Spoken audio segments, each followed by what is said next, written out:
stopped in my hair salon in downtown Las Vegas recently, Good to see you. How's your day? You are. but it wasn't for a haircut. It was to meet another client and friend of owner Stacy Linkletter.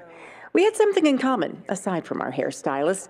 We are among the nearly 2 million people a year in this country, according to the National Health Service, diagnosed with some type of cancer. Mine is esophageal. Michelle Sklar's is breast cancer. Ready to go? You ready? Okay, let's do it.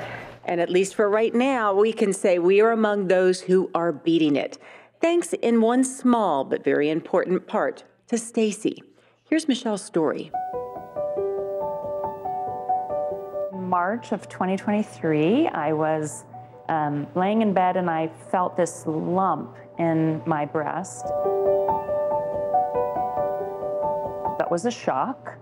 I try to lead a pretty healthy life, and I had actually had cancer before when I turned 50, thyroid cancer. So I thought, I already gave it the office. What is going on? But, you know, quickly sort of regrouped and came up with a plan and figured we needed to move forward. Due to the aggressiveness of the tumor, she learned she would not only need surgery, she would need chemotherapy. That was almost worse than knowing that I had cancer. She says she tried cold capping, a method that freezes the follicles and can save the hair. But after 3 chemo treatments, she was in the shower when, just like my experience, reality hit suddenly and shockingly. And literally, as I was shampooing my hair, just huge chunks, I don't even know how to describe this feeling to you, were coming out into my hands. Not the usual shedding that someone would ever have, but just giant clumps of my hair in that moment. And I realized it was over. I was not going to be able to keep my hair. Michelle did exactly what I did. She turned to her stylist and my stylist, our friend Stacy. I went literally from the shower to my cell phone, and I called Stacy and I said, it's happening. What can I do? What should I do? And she said, come in immediately. And I said, tomorrow?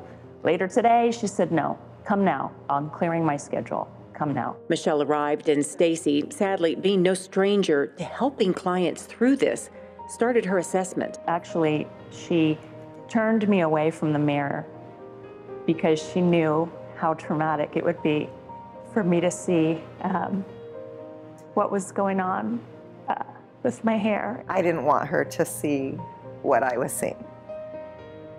What she was feeling in the shower was one thing, but what I was seeing was almost even a little scary for me. And she turned me around to see the mirror and said, I think we need to shave it. And I said, yeah, we do. We do. And so she did that for me, which was strangely such an intimate act to have this person remove your hair, which again, was just something that I had hoped I wouldn't have to do, but she was there for me in that moment and made it, in fact, into something joyful. My story is strikingly similar. I made it through my 6th and final chemo treatment, thinking my hair was saved, when on a Friday morning, in the shower, I was dealt the painful reality. While chemo was fighting the cancer, it was fighting back in part by taking most of my hair. In tears, I called Stacy. Because I don't take phone calls when I'm behind the chair. And whoever it was, I can't remember who answered the phone that day, came to me and said, Nancy Burton is on the phone and really needs to talk to you. And at that moment, I knew that, Stacy already knew my cancer journey and had almost been expecting that call. The moment I heard you and felt you through the phone, I just said, I need to get you in here immediately, because at that moment, the more that I could sense you experiencing the hair loss, the worse it was going to be for your mental space. And because I have been through this with people, the sooner that we can eliminate this, the better the healing process begins. She calls it going through a process. Those of us on the other side of that process call it nothing short of pure kindness, immeasurable and priceless compassion. With my sister-in-law Nicole by my side, Stacy was able to save my extraordinarily thinning hair and turn it into a pixie, enabling me to face the world and get back to work. With much of my job being on camera, that was so important to me. Michelle and I are just two of more than a dozen people Stacy has helped through this painful process. I feel her being able to make this a tolerable and, yes, even kind of joyful experience is a unique gift that she's been given and passes on to us. I think it's about the journey, and we all go through things in life. And to know that I'm part of that journey with people like you and like Michelle and others, I feel it's almost a gift for me to be able to get to that phase, if you will, because for most people it's inevitable, and I know what to expect.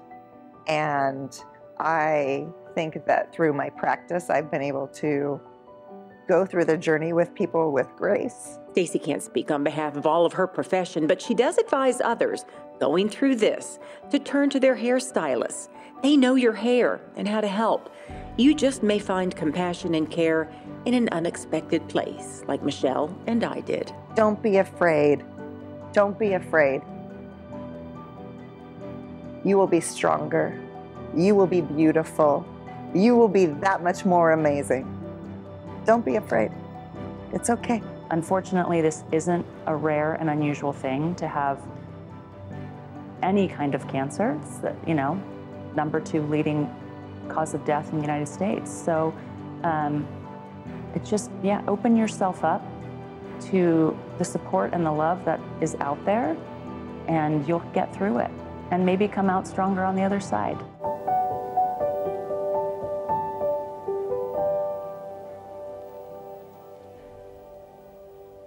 Hi, everyone. I'm Nancy Byrne. I hope you liked that story. For more great stories about the city of Las Vegas, don't forget to click on that box.